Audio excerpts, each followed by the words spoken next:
Before the arenas, before the awards. Send it to us via Messenger. Here's your host, George Davis. You know, it's amazing how good microphones work when you turn them up.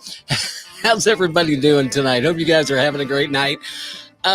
It's no secret that I am a huge fan of the show The Voice. As a matter of fact, I was watching a little bit earlier, but my guest tonight was on The Voice. He's a second generation American with deep Cuban roots, and if you watched, I don't want to negate his time on The Voice by saying this, but if you watch Blake Shelton's final season, then you saw this guy, which by far to me outweighed Blake Shelton being on the show whatsoever. it's Orlando Mendez. Orlando, how are you? What's up, George? I'm doing well, man. I'm excited to be on here tonight and to cut up with you a little bit, man. Yeah, I'm excited to have you on. I mean, I was earlier was just going back through some stuff, refreshing my memory, and you did your blind audition with Beer Never Broke My Heart. Yeah.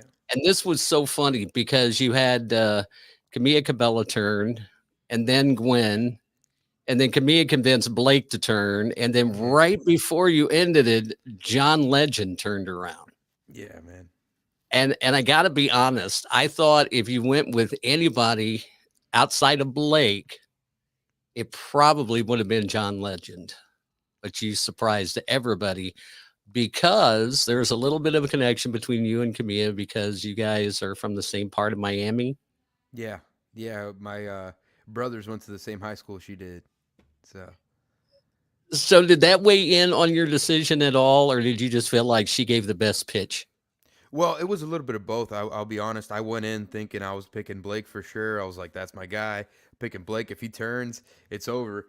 But she gave an incredible pitch. She fought really hard. And I think she had a very convincing argument. And then it did help that, we're from Miami. We're both from the same area. I felt like I had a little bit of a connection with her. It felt like I was talking to someone from back home. Right. You kind of knew the same places. You knew, the school. Your brothers were, went to school with her and stuff. Yeah, it Now, just felt like a little bit of home. yeah, and that's got to be a big change because when you did the blinds, you're doing them in LA, right? Yeah. And so you're across the country removed from home at that point. Absolutely, yeah, and it was a few months, and it was definitely missing home a little bit. Right. Now, your family, like I said earlier, you're a second generation American with deep Cuban roots. Your grandparents had tobacco and cattle and Hmm. bison farms, I think it was Yeah, in Cuba. Um, yeah, tobacco. They grew tobacco for generations and also had cattle. Now I'm guessing that with you being the second, your dad was the first generation, and so they came from Cuba to the U.S. What brought them over to the U.S.? So my grandparents actually immigrated to the U.S. They're, Oh, like I said, they had been growing tobacco for generations in Cuba. Had a real big, almost I think it was 400-acre farm, and the Castro regime took it over and confiscated their land, and pretty much said this belongs to the state now. You deal with it or you leave. And my grandparents left with just the clothes on their back, made it to Spain, then made it to Puerto Rico, and then to Miami where my dad was born.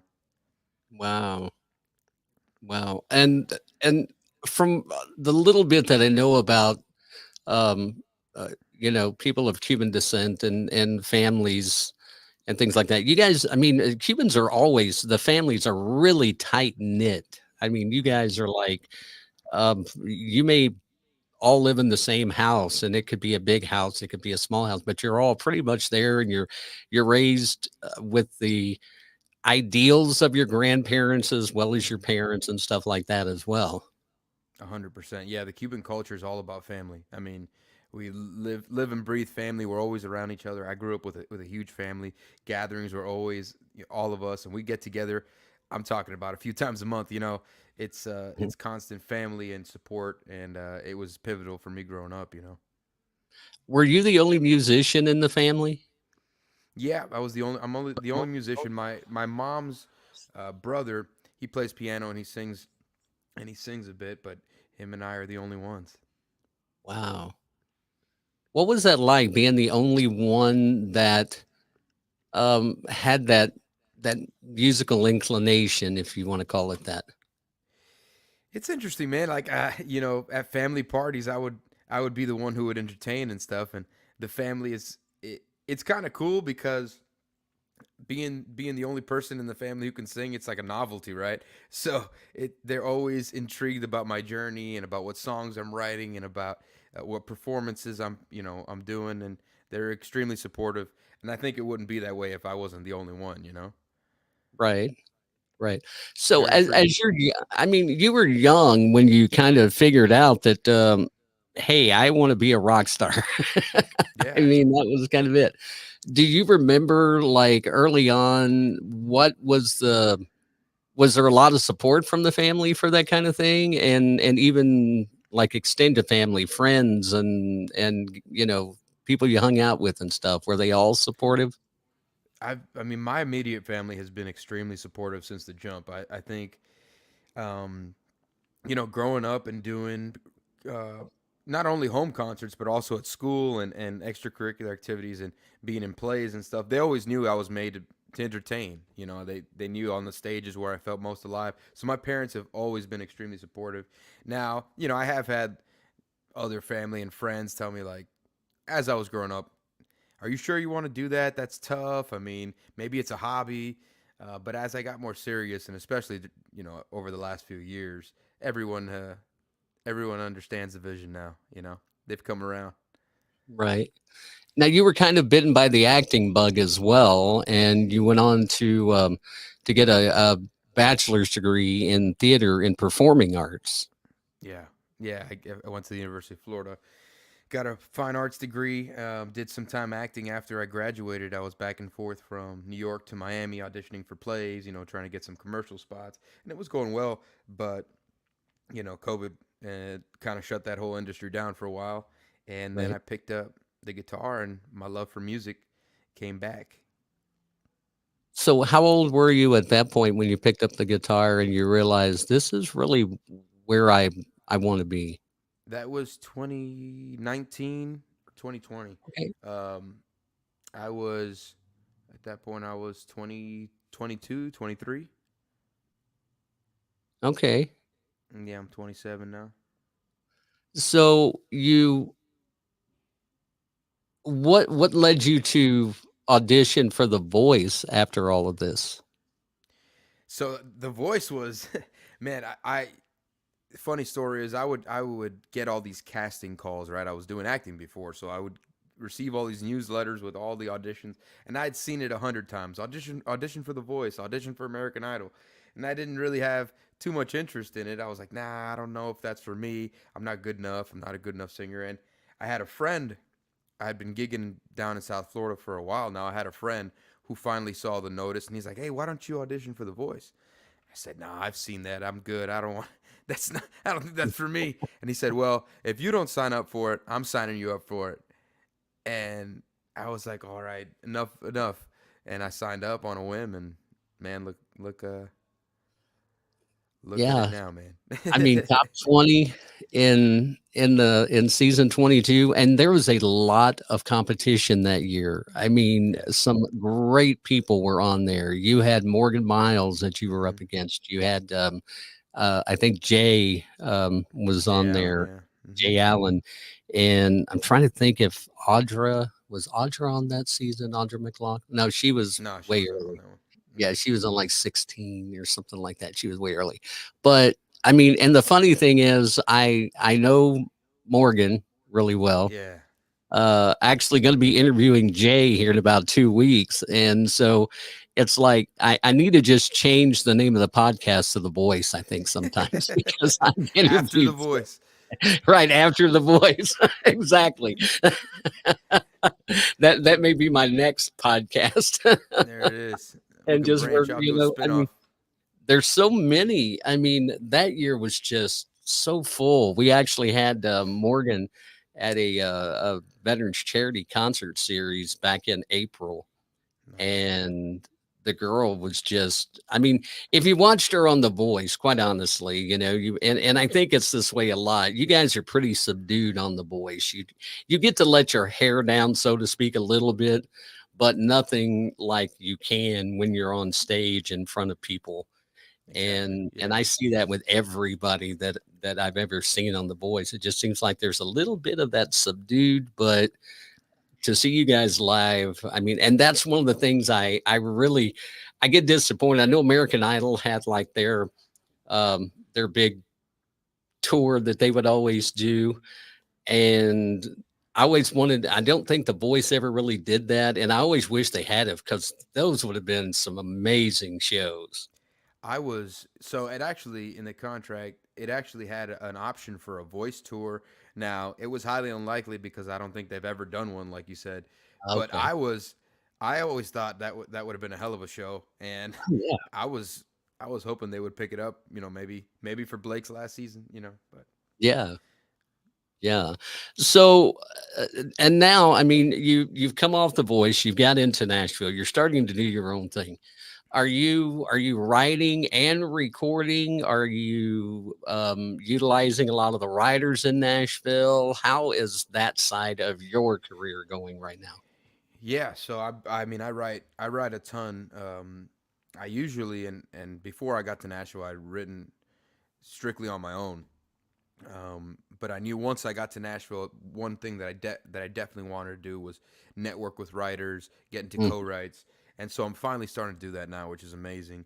I had a write last week with a great Warner Chapel writer, Stone Ailey, and have another one coming up in a few weeks. So I'm trying to get a lot more rights because what's so special about this city is the songwriters. mhm. The singers and the artists are amazing, but the songwriters run this town, and they are the fuel that keeps this town going. And I just want to make a great network with a bunch of them. And when you get with the right writers and you're writing the proper songs, then that just speaks volumes. I mean, you have you see your career change when you're in that position. Absolutely, absolutely. I had a music executive here in town tell me if you get the writers behind you in Nashville, nothing's stopping you.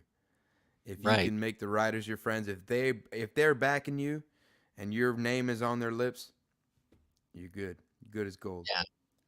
You've got now I've watched, like I said, I'm a huge fan of The Voice, and I've had seasons that I've missed for one reason or another, or this or that. The podcast has taken me out of a lot of it because of doing them on Monday nights and stuff. Yeah, And so I don't get to watch it as much.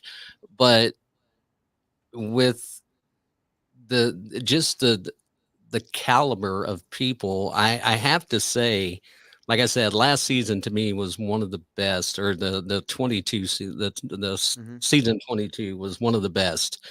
And you come out there and you're doing Luke Combs, and man, I got to tell you, and I even put this on Instagram. I was promoting the show. Your voice is just like, I mean, from the South. If you're from the South, you'll understand this. Your voice is just like melted butter, man. It's so smooth and just, I mean, it's unbelievable. And it looks like you're putting no effort into it. Now, I will say, in the when you went up against Ava Lynn and you hit that note whenever you were doing, I'm trying to think of the song it was. I know it was a country song. Rocket Man. Rocket Man, We yeah, actually because we you did could a live like countrified version of Rocket Man. right, and you hit that note, and I'm just like, "I'm done." I I thought Ava Lynn did a great job, but I'm like, "Yeah, this thing is over. If he doesn't have this wrapped up, I probably won't watch the rest of the season." Even though I already knew Morgan, I already knew Jay, but I'm just Yeah. like, "I'm done." And, so, I mean, you just came out there and just tore it up, man. Sounded fantastic. And even your songs. I mean, I've got the first single that you put out off the EP, and I just saw that you released another one. And unfortunately, I don't have that one, which I didn't realize I didn't have. But the one I have is the same way, man. And it's just that, to me, it's that pure country throwback sound. It's got a little bit of a modern edge, Yeah. but you still got that steel guitar, you still got the old school feel to it, and I'm just like, man, this is just unbelievable. Yeah, I appreciate it, George. That means a lot to me, man. Yeah, that's kind of what I aim to do. Is the number one in my songs and in my music is to bring back storytelling, and Mhm, real good storytelling, heartfelt storytelling. I write a lot of I write a lot of deep try to write a lot of deep songs, heartfelt songs, things that I've been through heartbreak, been through loss, a lot of loss in my family, and so the things people can connect with, and that's what my songs aim to do, and have those traditional country elements because I fell in love with the pedal steel guitar. I fell in love with the banjo. I fell in love with the acoustic guitar. It's what I play, and so my mhm. songs will always have those elements. Who were some of the people you looked up to as you were getting into country and learning more about the genre and just loving it? Yeah, so Darius Rucker's the first guy who got me into country. Mhm. Um, I grew up listening to my dad's music, and I one day I made the connection between Darius and Hootie and the Blowfish, which is obviously Yeah. his his former artist self. And man, I got into a few of his songs, and then he led me to some of my favorites: Tim McGraw, uh, Dirks Bentley, Billy Currington, Blake Shelton, Chris Stapleton, and those guys. I mean, have been my biggest inspiration for years, man. I really, really connect with young Tim McGraw and the stories he would tell. Mhm. Young Kenny Chesney. Uh, those guys are still doing incredible stuff, man. But they're their old stuff. I have it on repeat all the time. Yeah. Yeah, I mean, when you did, "Live Like You Were Dying" on The Voice, it was just, unfortunately, it was only, I think, less than 2 minutes, and I was like, "Boy, that needs to be the whole song." I It's just wish. I wish. I would have loved that. it was great, and, I mean, I can hear there are some elements of he would be an idol, or he would be I don't wanna say an idol, he would be just somebody you would look up to. He'd be an influence for you just from hearing the voice, and when you sing that song. But like you said, Derek Bentley, Chris Stapleton, all of those guys. I mean, everybody you mentioned, some phenomenal singers and artists and writers and everything. And to pattern yourself after those guys is it's a tall order, but it's still not one I don't think you could achieve. And I mean, I don't doubt it whatsoever that you could achieve that, because I just hear from what I've heard of you already, and I'm just like, man, you got to have that it to make it in Right. this business, and the it's there. It's just getting it to where it needs to be, and you're working on that with working with Yeah. these great songwriters in Nashville and stuff like that. Definitely, man. I appreciate that so much. It's like you said, it's having that edge on stage, and the ability to. I think the biggest thing is the ability to connect. Right? Are you connecting with your audience when they hear your music, when you hear your songs, but also when you're on stage, man? Are they feeling it? Are they feeling Right. like you're in the room, giving your everything to them? And that's a huge part of it. And then we're trying to put the other part of it together now, which is the networking, the following, and kind of get the music to be heard on a larger scale. Right. It's tough part. Yeah, that is always the hard part, unfortunately. Um, Now, when you're doing I mean, how many shows a year do you perform? Do you think Oof. since The Voice, let's say that? The Voice was last year. I'd say over 100 for sure. Wow. Over 100. I mean, I gig pretty frequently.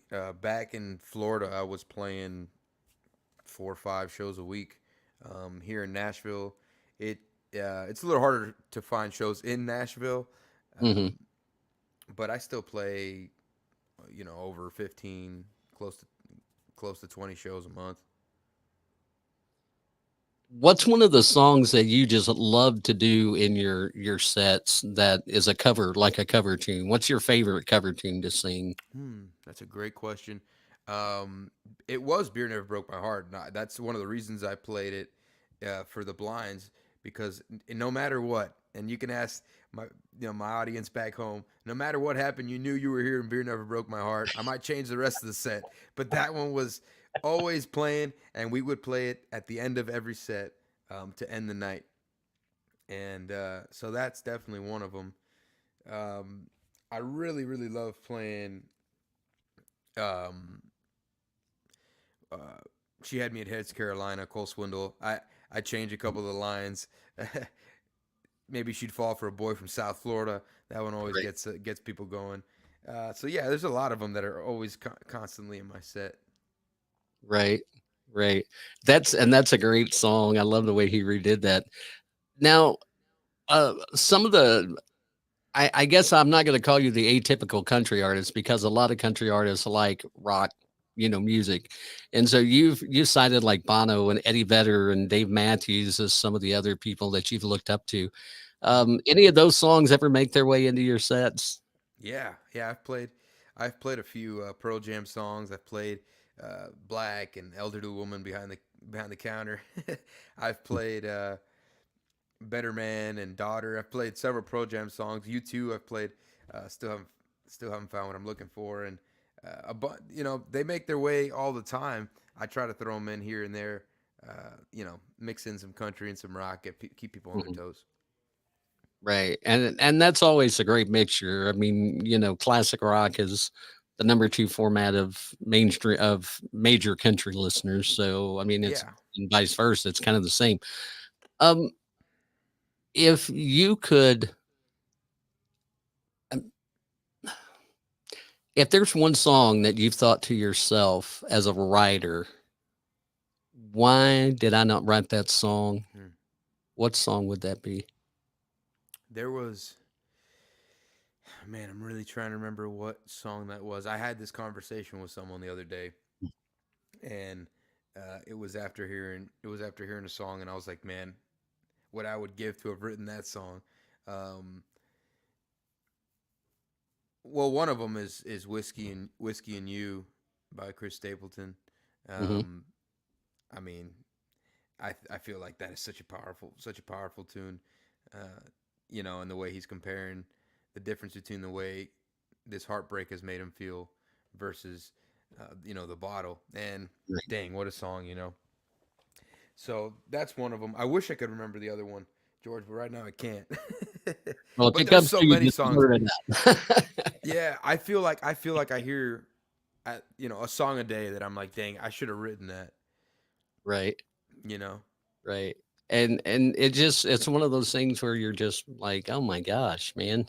You know, just think of had you where you would be now on some of those songs. I have a lot of people say friends in low places. It's like, can you imagine where you would Oh my be right God, now? if you wrote "Friends in Low Places," I mean, Yeah. uh, Yeah. or "When It Rains It Pours," Luke Combs. I wish I would have wrote Oh that one. yeah. I'd be big right now. Yeah, Hurricane. I actually have a buddy that wrote one of the cuts on Luke's first album, and it never really it was oh shoot. Um Out There, Out there, feels familiar, man. and it's it's not one that I think ever really made it to radio, but just to have a cut on a Luke Combs album, I It's mean, crazy. Yeah, you're going to be doing pretty well for yourself. yeah.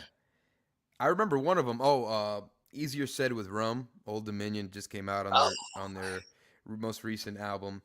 yep, Incredible. "On the Coast of Somewhere Beautiful," Kenny Chesney. Some of these are deeper cuts, but I like right, I like all these sad, all these sad and emotional songs that paint pictures, man. right. And my wife and I, my wife's a huge Kenny fan. We're both huge Old Dominion fans. We love all their stuff. Um, when um, when you look at your music, what is it that you consider to be so unique about it that makes people want to listen? Man, I really think it's something about the stories that I'm trying to tell. I always try to get these emotions that I'm feeling and that I have felt. Uh, sometimes in the lowest points of my life, and put it into a story, fuel it with, a where, when, and why. so people can relate and can follow this story.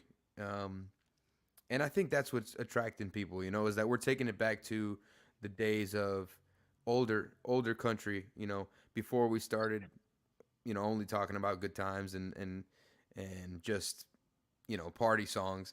And we were deeper into story and telling a tale. And so that's kind of what I try to do with my music and why I think it's resonating. Well, I tell you what, let's let them listen to a song right now. This is "Heart on the Line" is the title of it. Unfortunately, like I said, you just released a new one, and I don't have that one. But "Heart on the Line," I mean, when the first time I heard the song, I'm like, oh my gosh, man, this is just. I mean, don't take this the wrong way. I'm not a female, but man, I melted on this song. It's like that. Thanks, man. I appreciate that, man.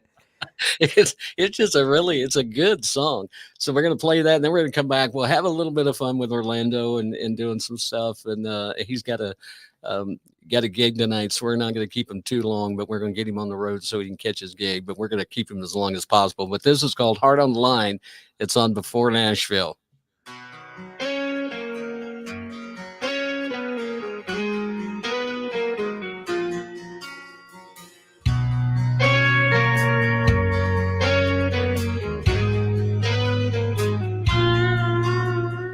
Wish I could turn back the time to a moment I wasn't so numb.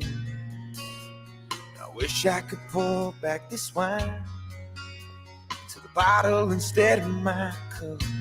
Oh, but these feelings keep flowing, rushing like navy blue waves, crashing upon my shore.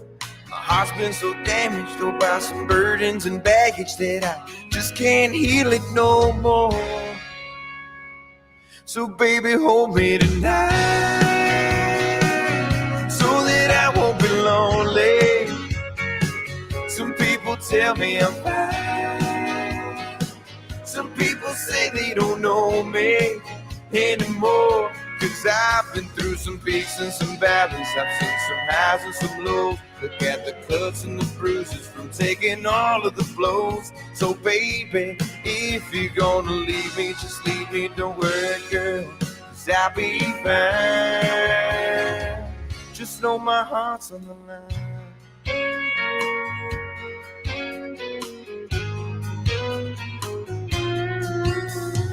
Wish I could turn off my mind, my body's been needing some rest. I wish I could cut off the flow, my brain to this thing in my chest. So baby, hold me tonight, so that I won't be lonely. Some people tell me I'm fine, some people say they don't know me anymore. 'Cause I've been through some peaks and some valleys, I've seen some highs and some lows. Look at the cuts and the bruises from taking all of the blows. So baby, if you're gonna leave me, just leave me, don't worry girl, 'cause I'll be fine. Just know my heart's on, right on the line between its whole and its broken. Right on the line between this faith and it's hopeless. I needed you, baby, so where the hell did you go? And you can leave me tomorrow, but tonight don't let me go. And baby, hold me tonight, so that I won't be lonely. Some people tell me I'm fine, some people say they don't, some people say they don't know me. I've been through some peaks and some valleys, I've seen some highs and some lows. The cuts and the bruises from taking all of the blows. So baby, if you're gonna leave me, just leave me, don't worry girl, 'cause I'll be fine. Just know my heart's on the line.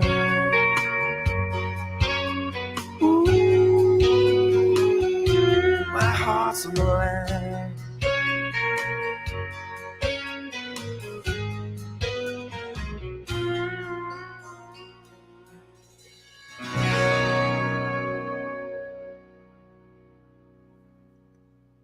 That's Orlando Mendez and Heart on the Line. Man, that song is just when the steel comes in and you got the organ, like I don't know if it's a B3, but it kind of has that Yeah. sense to it. And the guitars and everything. It's got a little bit of that modern guitar flair, but it all goes back to that steel guitar and the way the just the chord progression and everything is so old school. It just sounds phenomenal. Thank you, man. I appreciate it. That one was it was awesome to see that one come to life. Who was the producer on that song? That was Nick Worley, Okay. son of Paul Worley. Yeah, yeah. So now did he work on your entire EP? Because your EP is I guess it's about to come out soon. Yeah, it's coming out in January actually. Okay. So yeah, he worked on my entire EP. There was one other producer, Lou Rubino, who he did "Long Gone Lullaby" and one other song that'll be on the EP. Okay. Yeah, those are just and a lot of people don't realize like the producer's role, but they're the ones that make or break the song. I mean, you can write it, you can sing it, you can make it sound great. As far as when it's not on tape or in DAW or however they record it Mhm. nowadays, but when it comes down to it, the producer's a guy that puts kind of that magic dust on it to make it just come to life. No doubt, man. Producers are so important, and having the right producer who understands your vision of the song, but also can come and put their flair on it as well to make it that much better. Man, I got lucky with Nick. Yes, absolutely. And he's a good producer. He's one of I've heard several that he's done and I've never been disappointed in anything he's done so far. Yeah. So I think that's really cool. Of course, he had a good upbringing, so Yeah, I mean, his dad might have helped him, might have influenced him a little bit, in that area. Exactly, exactly. So I got a couple of questions here for you, real quick. Bear with me. See if I've got to see if this is the right thing or not in order to intro these questions. That's not it. I don't know that I. What the hell? There we go. The hell? The hell? What the hell? What's the hell? So I call this "What the hell" because these are just kind of odd questions, or I mean, they may make sense to some people. They made sense to me, Uh-huh. but like you're leaving for tour in the morning, all right, and you've got to pack. What are the three most essential things you have to have? This is a good question. I think underwear. 'Cause you're not getting far without underwear. I'm Right. taking, I'm taking cowboy boots for sure. And last thing, a good book, man. I always have a good book on me. Nothing wrong with that at all. I mean, it's good to. I'm a magazine guy. I usually read magazines, not those magazines, but generally they're the like trade magazines, whether it's drumming or just music or radio or whatever, just all that stuff. Yeah. Um, what's your go-to karaoke song? Do you go out to karaoke bars much when you have time? Sometimes, man, I have friends who like karaoke, and then they do the embarrassing thing of, "Oh, you gotta get up and sing and blow the top off this place." I'm like, "What? Come on, there's no reason for that. I'm just, they want me to always do something crazy like, oh, sing Tennessee Whiskey. I do. That is my go-to karaoke song is some Tennessee Whiskey, Okay, a all classic. right. I didn't know if it'd be like Purple Rain. I've got a friend that does Purple Rain, and he's a 4-tour U.S. Air Force guy, and Wow. long hair, scruffy beard, big guy, and he does Purple Rain, and you're going, holy cow, that's Yeah. pretty good. He did a great job at it. When you're on stage, what's your go-to beverage? Ooh, uh, gin and soda. Okay. Gin and soda. I love drinking beer. I'm a beer guy, but beer I find gets me a little gassy on stage. So the burps start coming up, and I've had it happen to me way too often. So now I just drink gin. So would you call that one of your most embarrassing stage moments? Is you're in the middle of just one of those heartfelt lyrics, and all of a sudden you just burp? I burped into the microphone, man. I have. It's so embarrassing, but I have burped into the microphone. I didn't even realize it was one of those that just comes up out of nowhere. You don't even, there's no warning whatsoever. And so I think I was right in the middle of a line and just right into the microphone. And man, thank God it wasn't a real big gig. It wasn't a packed house, but it was embarrassing enough. I'll tell you that. That's I've been there. I've done that even on the air from time Yeah. to time. The other day, actually, not a burp story, but I had a sneeze. I had a sneeze attack in the middle of singing, which has never happened to me before. But I just started sneezing uncontrollably in the middle of a song, and my whole band's looking at me like, dude, what the? Get yourself together, dude. You're like, just roll with it, guys. Just roll with it. Keep going. I can't do, I can't do anything about it. Right? Start playing yakety sax, something. I don't know, anything. Just play something. Help me out here. So, what songs are on your road trip playlist? Ooh, I usually start off. So I'll start off road tripping. I'll go old country. I start off with some Conway Twitty. I'll play some Kenny Rogers.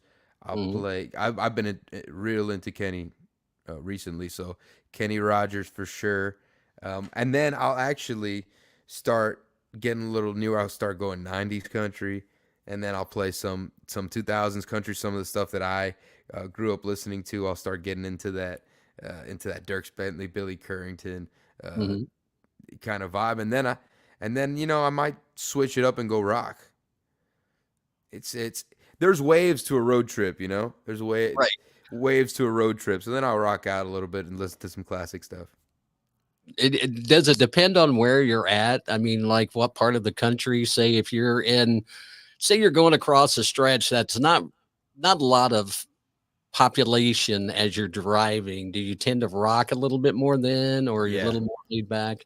If there's some open road, if there's some open road with with no civilization around, I'm probably rocking with the windows down. All right, good deal. I'm checking our messages here, see if we have any coming through. I've had several come through, but uh, Jeff Hastings is on. Jeff's a good friend of mine. He is um, part of the Flagman's mission. My wife got on earlier and told me to turn you up a little bit, Okay. but I took care of it on this end. And then Skip Clark. Skip's a buddy of mine that actually has another podcast. He works out in New York, and he was on earlier. Radius Baker. Radius is a sound friend, a sound guy, friend of mine, front of house guys. He Love does those front of guys. house and monitors, either one. But great guys on here. Always some great people coming on. I love whenever they come on to check it out. Um, if you could say right now you had a dream venue or a dream Mm. festival, either one, it could be one or the other, that you want to play, what would that be? Yeah, I'll give you a few here. Dream venue, obviously, if you if you're anybody in country music, you want to play, you want to play the Opry, you want to play the Ryman. That's definitely on my list. But other venues, I really want to play Red Rocks. I mean, beautiful. I want to play the Hollywood Bowl, back in South Florida, the West Palm Amphitheater. I've seen so many concerts there, and I would just love to grace that stage. That would be huge for me. And then festivals, I'm playing one this Saturday, Country Bay Music Festival. It's the first time they have it in my hometown of Miami, and I'm really excited about playing that. All right. But some other festivals, I'd really love to play uh, under the Big Sky in Montana. Hmm. That's gorgeous, man. That would be really cool. Yeah, I think I Um, just saw some about that, the one in Florida you were talking about in Miami. Um, today, as a matter of fact, I thought I saw something pop up about that. yeah, yeah, it's going down this weekend. I'm excited as hell. And, so let's talk about some other artists just for a second. I like to pose this to artists, and we'll kind of wrap things up with this one because I know you got to go. But Is there an artist out there that you feel like is underrated that needs to be more either on the radio, have a bigger following? Yeah, man. Oh, there's so many of them. I mean, the talent that I've just been around here in Nashville is insane. But even now, guys who I think should be even bigger than they are. There's a guy named Dave Fenley. I saw him at a round the other day. The stuff that he writes is incredible. He made me cry at the writers round, and he does a lot of solo acoustic stuff. But dude, incredible. I've actually gone back and forth with him a little bit. Dave Fenley, definitely. Jason Nix, who's a huge writer, but man, that guy he has an incredible voice, and I think he should be like a big time artist. But he's a great writer, and he's getting cuts left and right. So he's got something going right. But there's a lot of good guys coming up too. Charles Wesley Godwin's awesome. I love hearing his music. Zach Top. Yeah, there's so many great up and coming artists right now that they'll have their moment in the sun. Yeah, and those are the ones that I love to find, just the ones that need to be found. Yeah. You know, they may have that little niche following, but they're not to where they want to be. And those are the ones I like to listen to. I like the ones that I think, man, this guy should be 10 times as big as what he is. Yeah. Why isn't he? What's holding him back? And it could just be because that's not what they want. They love to be songwriters, or they like doing what they're doing. They'll break open. They will, unexpectedly something will happen, but yeah, I just think it's awesome. No doubt. But I know you got to run, and because you got a gig tonight. Where's that at? I'm playing Whiskey Fest here. They took over for Whiskey Jam at Winters, so playing a little band showcase tonight. All right. Well, good luck with that, and hope everything goes well. And hopefully we'll get to talk to you soon and find out some more. Keep an eye out. Heart on the Line will be on the Before Nashville playlist after the show's over. So if you guys want to go back and hear it, you can go check that out. And then also the new one, which, again, I just saw today, and I can't remember the title. I didn't write it down. Bad Decisions. Bad Decisions, yes. I'm going to go on too. So. A little more of a country rock tune there. Right. So we'll add that one in just as a little bit more too. So awesome. I just want you guys to get to know a lot more of Orlando. Orlando, thanks for coming on, man. I appreciate it. Don't want to really keep you past our time because I know you got to run, buddy, but have a great show tonight. If you want to find out more, they can go to your socials and check you out there. So we'll leave them with that. How's that? That sounds awesome, man. Orlando J Mendez music on Instagram and TikTok and all the good stuff. All right. So go check out Orlando, and we will look forward to hearing from you soon. Absolutely. Thank you so much for having me on, George. This is awesome. All right, buddy. We'll talk to you later. Have a good one, man. And that's a wrap. Thanks for joining us. Be sure to follow Before Nashville on all social media and listen wherever you get your podcast. Tune in again for another country star of tomorrow on Before Nashville with George Davis. I'm Kevin Casey on behalf of Worldwide Pants. Have a great night.